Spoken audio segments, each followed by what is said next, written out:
कुमार चौधरी श्रेणी पंचम। यह ହେଉଛି सरल माइक्रोस्कोप।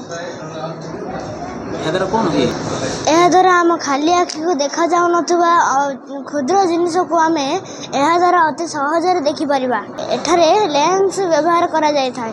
ଲେନ୍ସ ଦ୍ୱାରା ଆମେ ଜିନିଷକୁ ବଡ଼ କରି ଦେଖିପାରିବା। ଏହା 1590 ମସିହାରେ ହାନ୍ସ ଜାନ୍ସନ୍ ଏବଂ ଜାଚେରିଆସ୍ ଜାନ୍ସନ୍ ଉଦ୍ଭାବନ କରିଥିଲେ।